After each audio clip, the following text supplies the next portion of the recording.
Every war you've seen on the news in your lifetime, the chaos in Gaza, the bloodshed in Sudan, the collapse of Iraq, the civil war in Syria. Most people think these are ancient tribal hatreds, religious feuds going back thousands of years. But what if I told you a massive chunk of it started in one room in 1916 with two men, a map, and a pencil? It's 1916. World War I is raging across Europe. The Ottoman Empire, the centuries-old Islamic superpower that controlled the entire Middle East, is crumbling, and Britain knows it. So behind closed doors, two diplomats meet: a British aristocrat named Mark Sykes and a French diplomat named Francois-Georges Picot. Their mission? Divide the dying Ottoman Empire between Britain and France before anyone else could claim it. They took a map, they took a China graph pencil, and they drew a line roughly from the E in Acre on the Mediterranean coast all the way to the K in Kirkuk in northern Iraq. That line, drawn in minutes, would decide the fate of millions of people who were never asked a single question. It became known as the Sykes-Picot Agreement, and it is arguably the most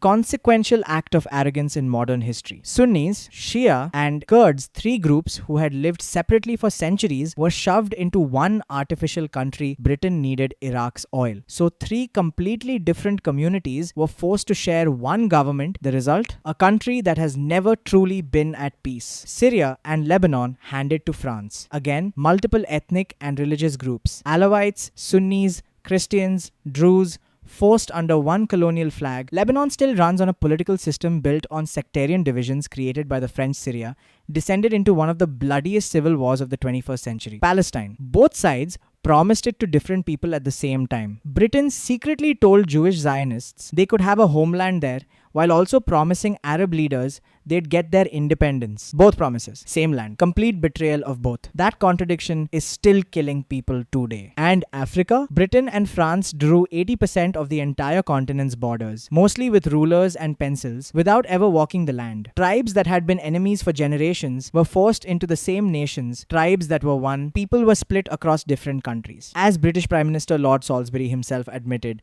and this is a real quote, "We have been drawing lines upon maps where no white man's foot has ever trod." They didn't even know the land they were dividing. But here's the part that makes it even more brutal. Britain wasn't just careless. They were dishonest. During the war, Britain made a secret deal with Arab leader Sharif Hussain of Mecca. "Help us fight the Ottomans," Britain said, "and we'll give you an independent Arab nation." Arab fighters died in their thousands, fighting alongside British soldiers famously led by Lawrence of Arabia. They won. And then Britain and France divided the land between themselves anyway. The Sykes-Picot Agreement had been signed in secret while Britain was making promises to the Arabs. When the Russians leaked the document to the world in 1917, the Arab world was stunned. They had been used, discarded, betrayed. That betrayal created a distrust of the West in the Middle East that has never fully healed, and arguably never will. When ISIS rose to power in 2014, one of its first acts was to bulldoze the border between Iraq and Syria, the exact line drawn by Sykes and Picot, and declare the Sykes-Picot border is gone. A terrorist organization used a 1916 colonial map